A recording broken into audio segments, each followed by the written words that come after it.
Conway pulls into the bait shop parking lot. Vaulted above the row on the thin steel bar, a handwritten sign reads, "Light Bay me now small and also lunch for strippers, night crawlers, chips and beer." A ring flyer hangs loosely from a bit of a masking tape at eye level. To the shop's right, a dirt parking lot balls unevenly into grass and then eventually trees. The bait shop is open. Conway reads the flyer. Computer printed type is in a bold font surrounds a clip art illustration of a TV set. The TV has eyes, arms and legs. Its shoulders are slouched. On the screen is a cartoon expression of exhausted Nancy. A hot water bottle rests against its white antenna. "TV repair, no model 20, inquire within. We do not sell digital converted boards."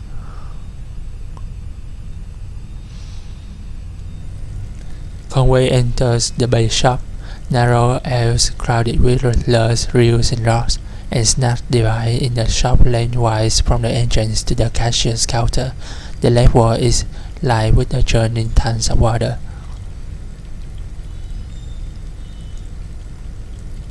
Conway approaches the tanks. The 3 metal tanks are labeled, and the water is too agitated to get a clear view of what's inside each one. The contents of the first tank are vaguely red. The second is a muddy pink. The third is clear, but shiny silver flakes occasionally flash along the surface.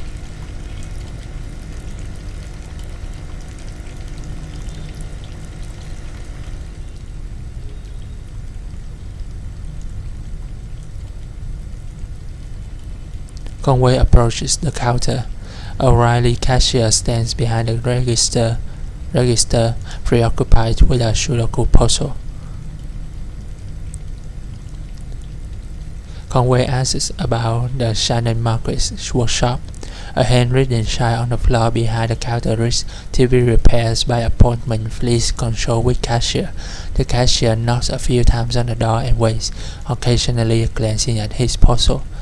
After a few moments with no answer, he noticed a smaller note written on the side, reads it, then points it out to Conway.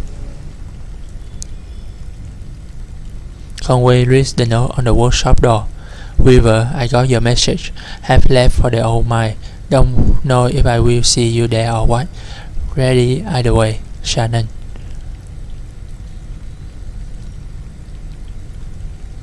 Conway reads the note on the workshop door. Okay. Conway asks about the basketball game. The cashier switches on the radio. An AM sports broadcast is playing, but Conway can't be sure if it meant to answer or to crowd out his questions.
Home Valley.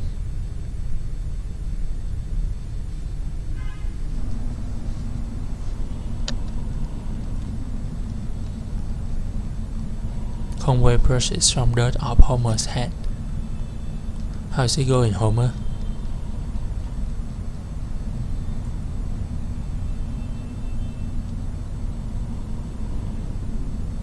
Hey, you got something on your head?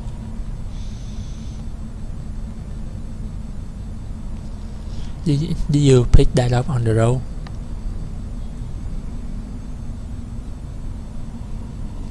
You like it out here, don't you? Picking up strange dirt on the road.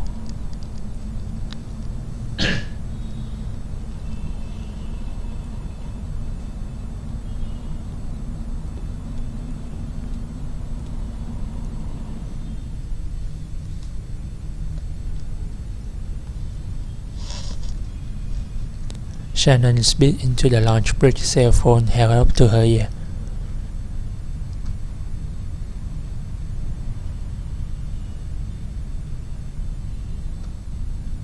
Yeah, it kind of is an emergency. Inaudible.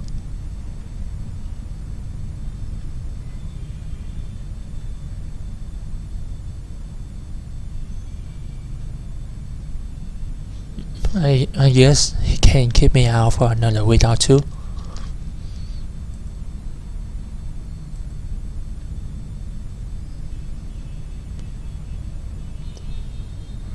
Yes, and I appreciate that, but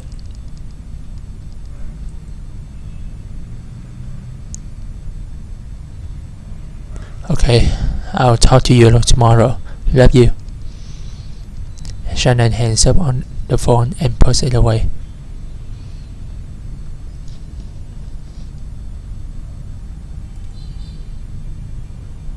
Excuse me, madam. I saw the light was on and I'm looking for the on-ramp too.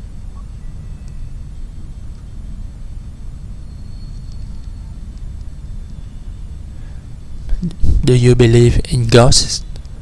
Well, let's see. I do believe a place can be haunted, if that's what you mean.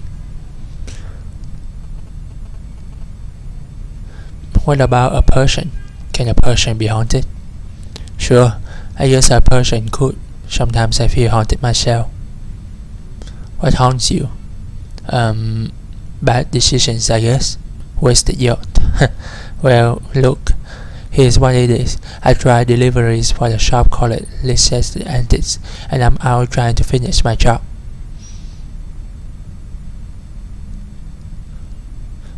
What kind of stuff are you hauling? Antics, good stuff. Lisette has a sharp eye for the little good it's done her lately.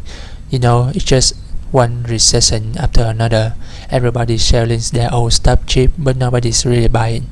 I have a delivery for 5 Dogwood Drive, and I can't remember ever seeing that address before. Now I heard I need to take a highway called the Zero. So I met this young lady named Weaver Marquez, and she sent me to this way, and so here I am. Uncommon kind of place for an on-ramp, but that's what it means like so far anyway. With what?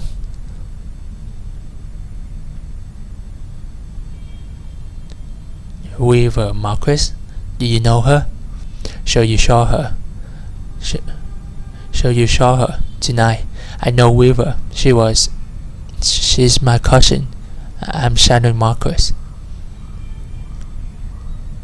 Oh, you're the one who fixes televisions. That's right. Did she tell you that too? Of course she did. Weaver doesn't lie. One time, when we were younger, she told me my dad had been in a terrible car wreck. There was crushed metal everywhere, and she'd be hearing it echo through the house for years. She said, I was very upset, crying, and then my dad walked into the door, just come back from a trip to the junkyard collecting scrap metal to fashion into wind chimes. I was angry, but she said it wasn't a joke. It wasn't a joke, and it wasn't a lie. At the time I thought she meant it as a riddle or a puzzle. But we was not a puzzle, she's a mystery. So what are you doing down here, Shannon? I talked to Weaver earlier this evening too. Anyway, she talked to me. It's hard to tell if she's listening sometimes. Weaver told me I had to come down here to the old Elkhorn mine. She said I'd find something I've been looking for. Where did you see Weaver? At my workshop. She just appeared. I hadn't seen her since a long time. It's not such a bad thing, you showing up now. Although I'd rather not go down there alone. Your dog should stay up here though. It's no place for a dog. This is an old mine. It runs pretty deep and tunneled. If we are going to go down into it, fire on ramp and whatever else, we got to keep our bearings. I don't want to get turned around. I've got some gear here to measure conductivity, frequency response, stuff like that. Maybe we can find a way to put a signal out ahead. Do some analysis, and figure out what kind of topology we're up against. Topology? Okay. Topology. That's the science of continuous space, my friend. The way this twisted maze of patches fits together.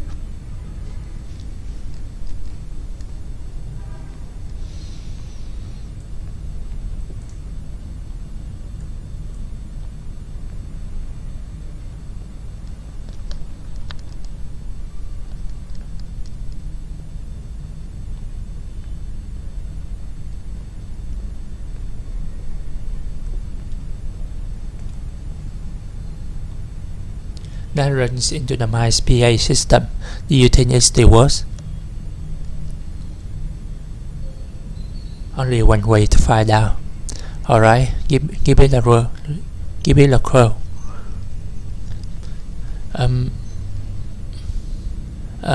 Is there anybody down there? Nothing. Oh, there's no power. Yeah, okay. Even when this old mine was up and running, it was tricky to keep stuff powered. You know, the miners used to have to pay just to run the fans and the lights. Yeah, they got paid in these shitty plastic tokens called script, you know. And if you want to run the fans for a bit to clean the air up, well, you have to put a token in. My parents used to work here, so did Weaver's parents. I guess a lot of false parents work here. Can we power it up? I bet we just have to free up some power for the PA system. Everything is recent. Here, set up that lamp of yours, and I'll go unplug these ceiling lights. Conway cleared his throat nervously.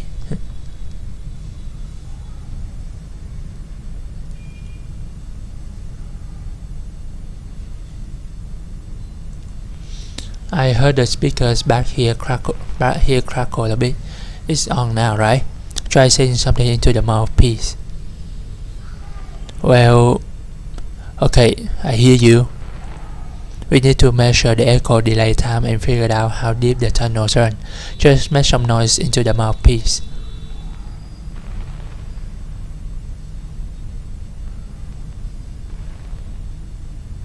Conway taps the mouthpiece.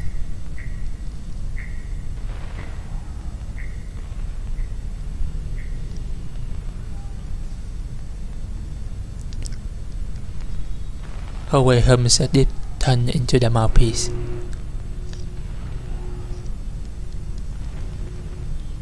Conway whistles. Damn, that's a long delay. These tunnels run deep. I bet some of them have ruptured or joined up with a cage system. Alright, I set up my spectrum analyzer, so just say something into the mouthpiece and we can get a sense of how narrow the mine tunnels are. Don't be shy, just say anything that comes into your head. Tell me about a story about something. Tell me a story about something. Or what do you have for breakfast today?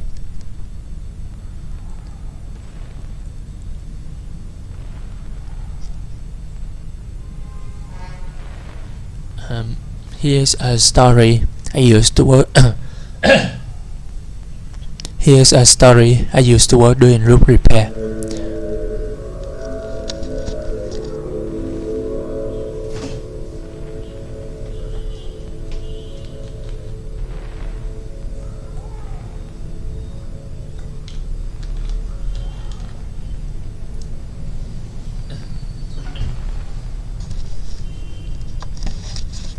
We even fixed up a church roof once.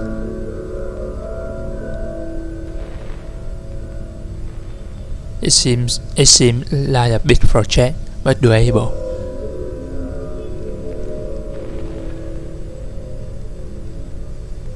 But I was too hungover and we ran late. Got it. Looks like the tunnels are pretty cramped. Yeah, low ceilings. Hope you're ready to stop a bit. You're probably used to it. One more test. We just need to know if the air is breathable, or if it's too thin or too dense. Just sit real close to the mouthpiece and breathe. I'll measure the resonance of your breath with the air in the tunnels. Just try to relax. Try to breathe naturally.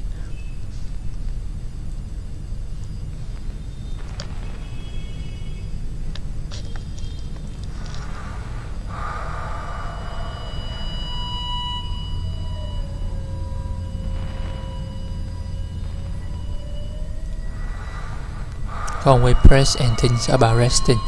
Conway press and remembers a moment when he was younger. Getting some pretty strong readings here. I think we're in good shape, but keep at it for a minute.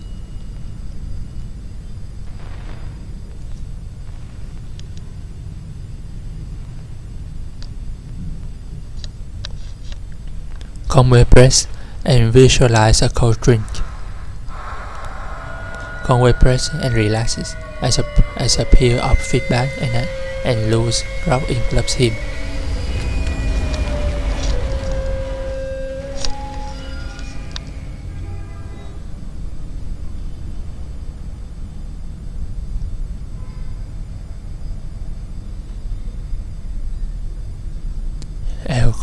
Elkonheim.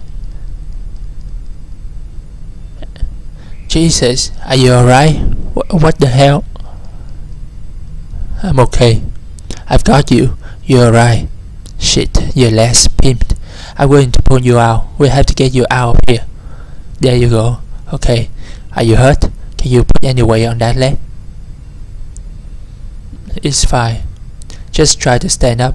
Careful, I'm right here. Damn. Don't worry, I've got you. That leg is in bad shape. Here, let's get you onto the tram. There you go.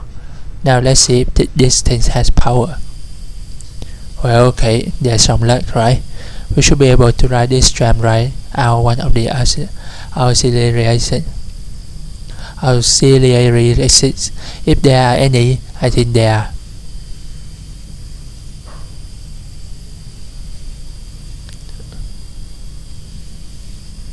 What about the on-ramp? We'll just find the exit and then figure out what to do from there. That's our first priority. So the controls are over on your side. Let's get moving.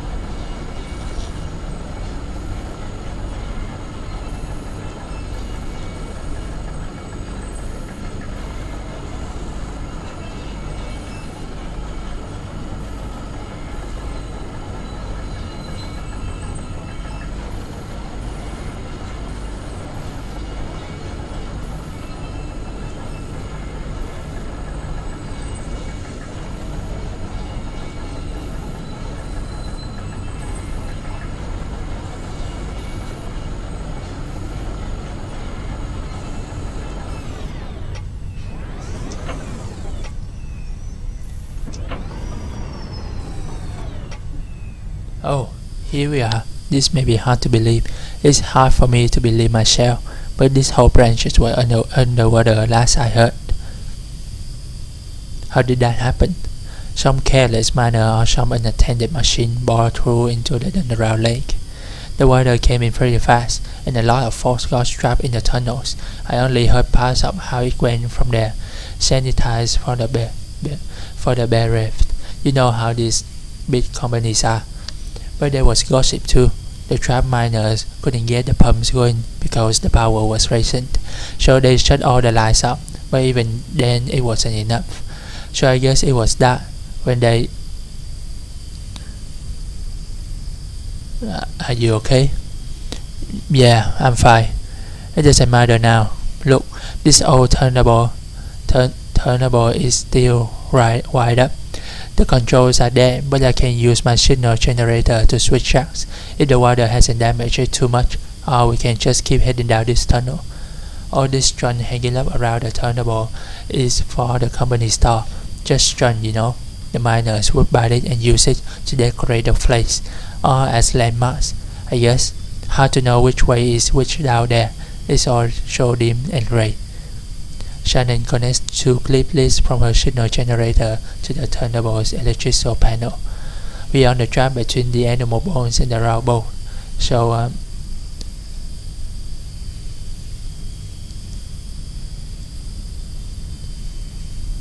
the pendulum and the casket.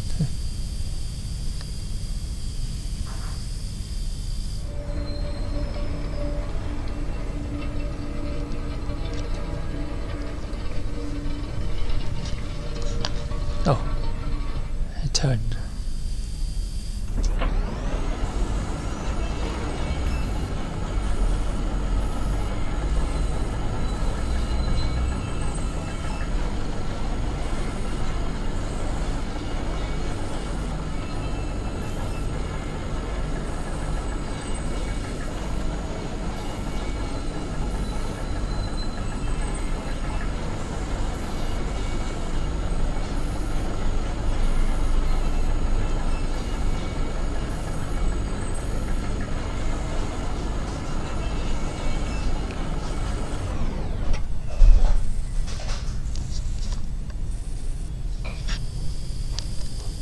A dusty reel-to-reel tab flyer is stashed beneath the track, loaded with tabbed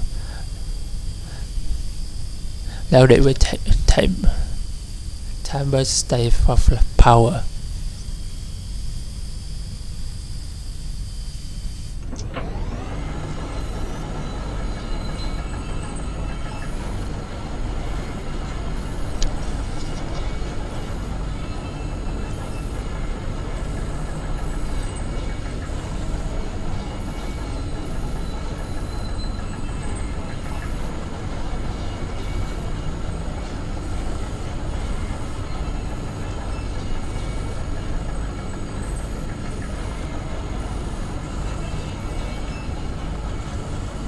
It's time to turn.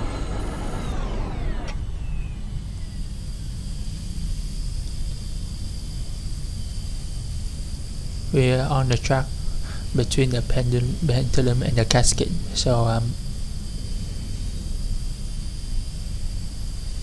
let's go with the bat feeder and the scarecrow. Okay.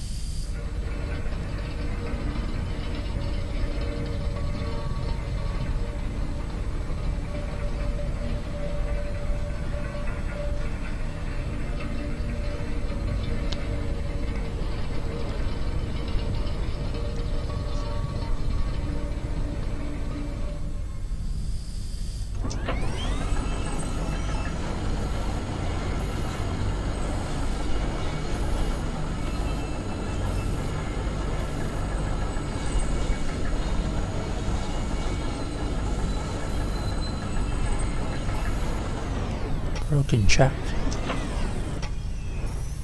The tracks are all messed up here. This tram isn't going any further. I wonder what's down that tunnel. Okay.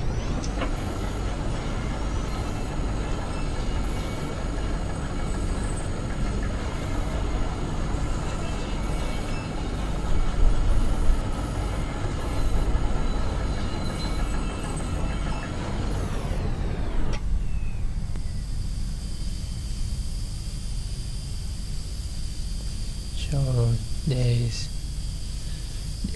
the animal bones and the raw bone.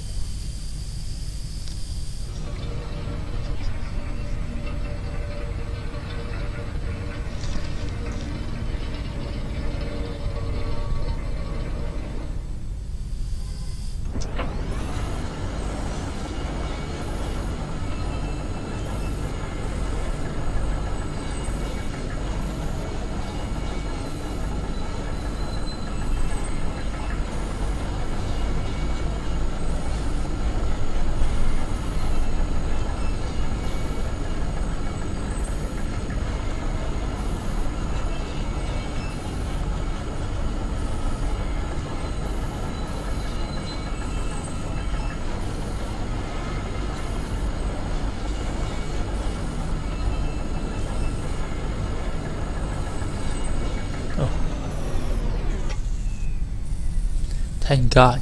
Okay. Let's go. Yeah, okay, I just... That tunnel, where the tracks were broken. I'd like to take a look down there.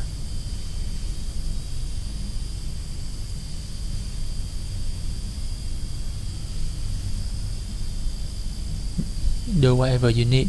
I'll just wait for you here. Thanks. I'll be right back.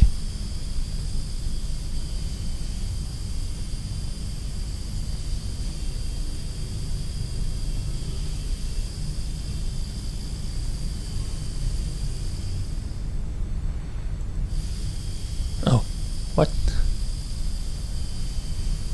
A paper tag hangs from the birdcage by the string. Canary 25 tokens. Canaries show at the company store. Did they also sell respirators? No bones in the cage. The bird must have been set free, or maybe the cage was cleaned. There are cardinals at the Louisville Zoo, and other birds, ostriches, eagles, emus. No canaries. Too common, too small maybe, but they have starlings. Starlings are much bigger than the cardinals.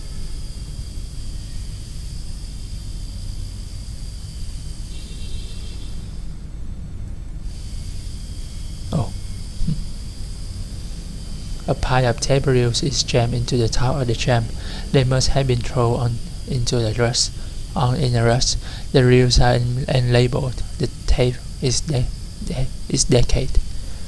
Lisette and Ira's son, Charlie, talk about a piece of music he liked made with old decaying tapes. What was it called? Something about... Charlie had the most bizarre taste in music. Weird, noisy, computer music. Where did he even hear that stuff? Louisville, probably. Or college. He was a smart kid. Damn pity.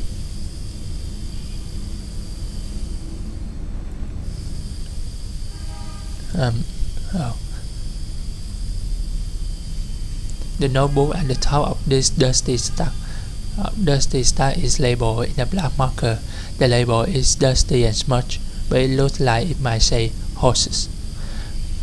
Houses, maybe, or verses, even. Crude and hurried handwriting, too. Lisette has an immaculate handwriting, pristine and measured cursive, never a stray mark. For the last several months, she filled out the receipts for each order. Since that young couple complained about the handwriting on the order slip, it's carbon paper anyway. It's bound to wear away over time. If they so precise about their records, they should put it on the computer anyway.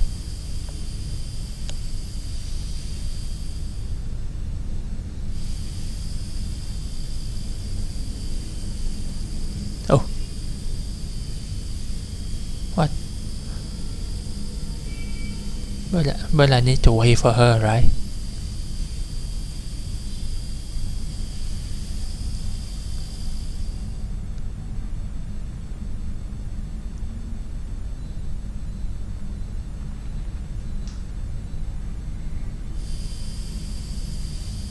Okay.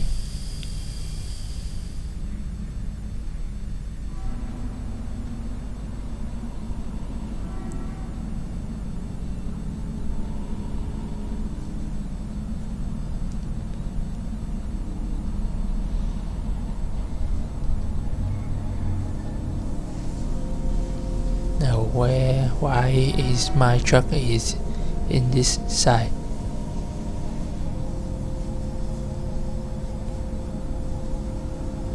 Hey, stranger. Did you find what you were looking for? Yeah, maybe. Look, we're not going to talk about that anymore, okay? Sorry. No, I'm sorry. I'm just on edge. I'll be okay when I get away from this mine.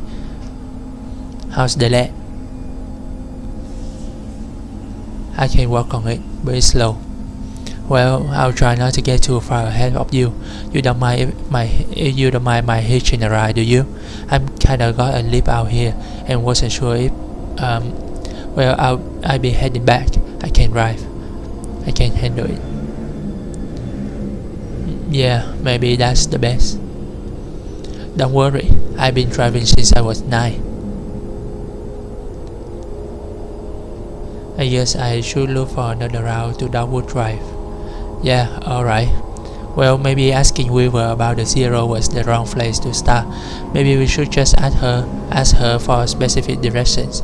Her answers are complicated enough without a layer of indirection at the question. I saw Weaver at my workshop. That's up north by the lake, Nolan, right at Watts and Pioneer, in the back of a bay shop. Pretty glamorous, right? These are the times we live in.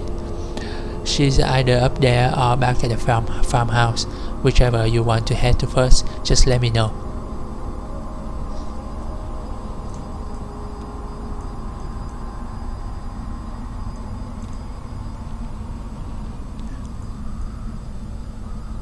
How's it going, Homer?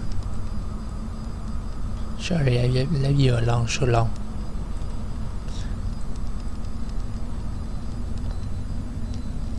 What did you get into up here?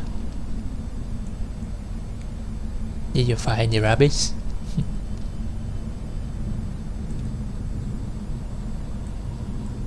Homer, this is Shannon. Nice to meet you, Homer.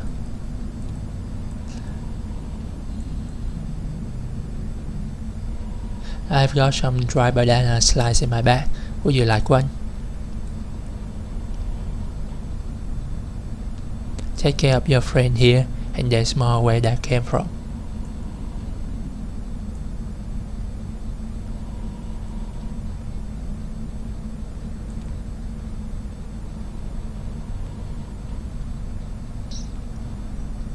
Recess ended. I guess this is your truck. This is my truck.